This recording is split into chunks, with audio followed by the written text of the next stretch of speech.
thank you all very much for coming. The presentation that I'll be giving today is a little bit of what I've been researching on, specifically the Vedic universe and its connection to astral projection. So let's begin. How many of you know what koshers are? So koshers are these bodies, these sheaths that make up who we are. We are the spirit soul, the Atman. But around the Atman, there are these different sheaths that are like the gross body. Layers. Yeah, layers. The one that we see, the one that we have most contact with directly is the gross body, which is called the Anamoy kosha.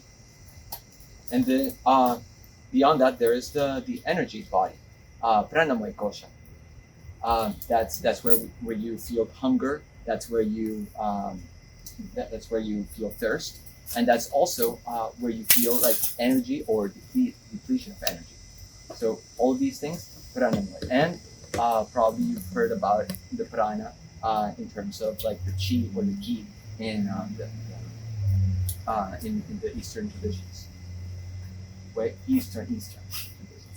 So beyond that, there's the manamoy, which is the mind, the Gyanamoy, which is the intellect, and the Anandamoy, which is it's called Anandamoy, but it's really the sheath of ignorance. They call it Anandas because it's on even when we're in coma or in deep sleep. We wake up and go like, well, I was happy, I did not know anything. So that's why they call it Anandamoy. Good. And these are made up of the mind, intelligence, force, ego, 5 knowledge-acquiring senses, and 5 action senses. They get together and they make these. So what happens with these different koshas? When these different koshas, when the physical body dies, 4 of the koshas come with us through our different bodies. So only the Anamoy kosha stays. That's the only one that perishes here. The other ones keep going. And when we do astral projection, 3 or 4 of those come with us. I've not been able to determine completely, but basically we're leaving our Anamoy kosha, our gross body.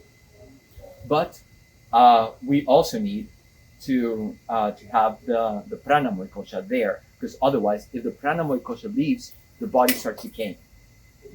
So the Pranamoy has to be there. Now, does the Pranamoy kosha come with us? To some, it may come with us, and the specific link that we have from our body to the rest of the body that is coming along is what they usually call the silver cord. Maybe you've heard of it. And as a person gets more experience with coming out of the body like that, they can last longer outside and they can go further. But that cord is the one that pulls you in at a certain point, and the one that keeps your connection. That cord is made out of prana.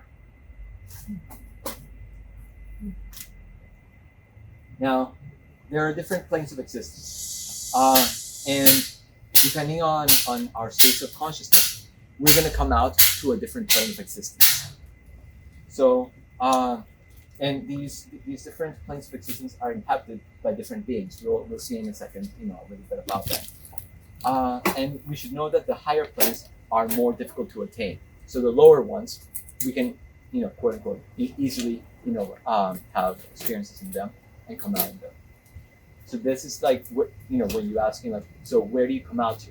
It's different places, really, depending on what your state of consciousness is at the time when you come out.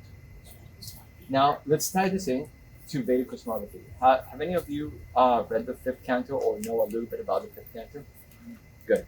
So you will know that, there are all of these different worlds, the 14 planetary systems, right?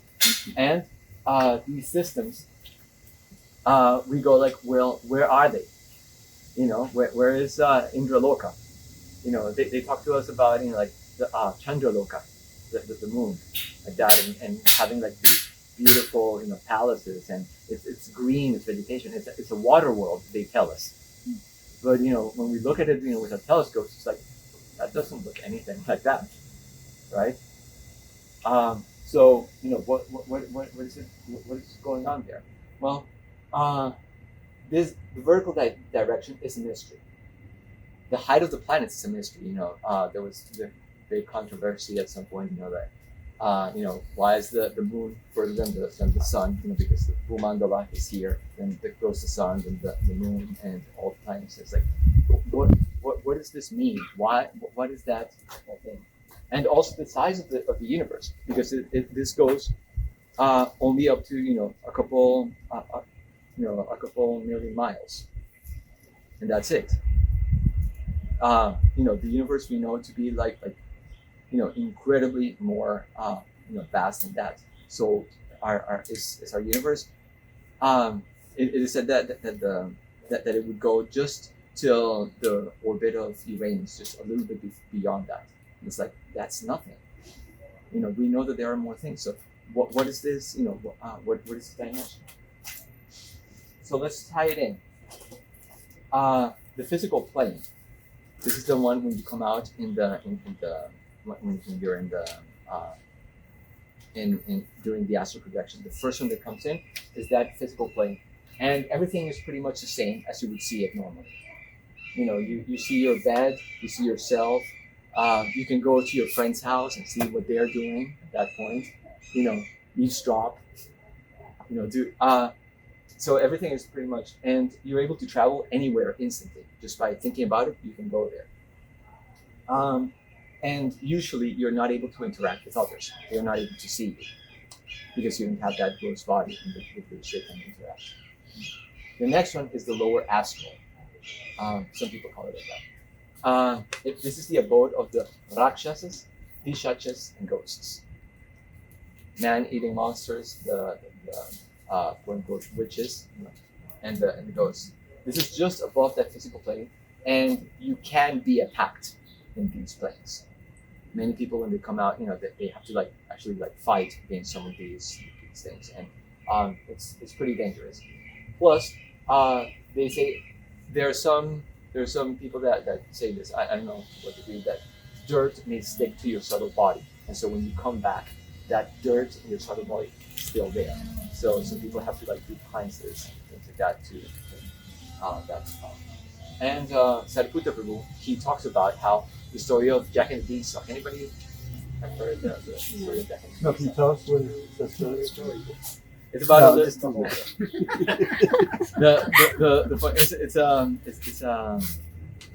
It's a nursery rhyme, or just a children's story that about this boy that is able to go up to these clouds, and there he finds this big man-eating monster that has a lot of wealth. Does that sound to you like a Rakshasa?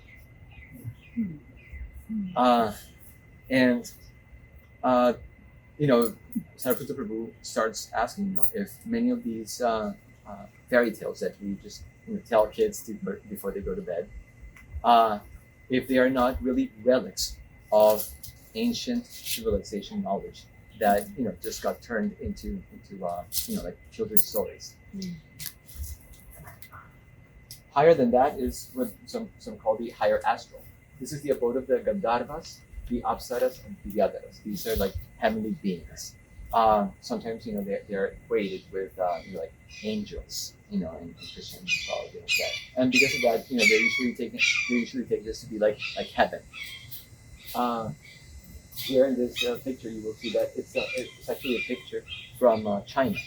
So they even in China, they also talk about the Apsaras as.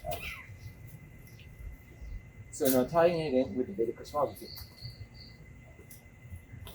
these higher levels, these of the lower astral, physics plane, higher astral, these are different levels that we can equate to these 14 planetary systems.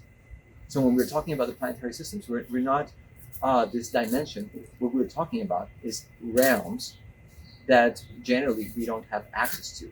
The way that I have tried to understand it is that these are different levels of consciousness, i.e., sattva guna. The higher the one in sattva guna that you are, the higher you can attain.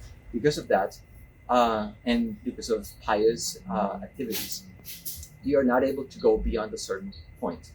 If you want to go to Svargaloka, to heaven where Indra, Vayu, and all of these are, you have to have the right qualifications. And because of, just coming out of your body is not a qualification.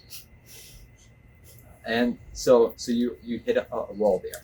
But if you have the qualifications, or if you have the right vehicles, you can progress higher than that. And there's also the lower worlds as well. So when we're looking at this vertical dimension, we should not be thinking about, like what we're seeing necessarily out there, but we should see it as an extrusion, of what we see. If we were to okay, what do we see? We have to put this all in a plane. And one last thing is that these are planes of existence, not flatlands. Read this book.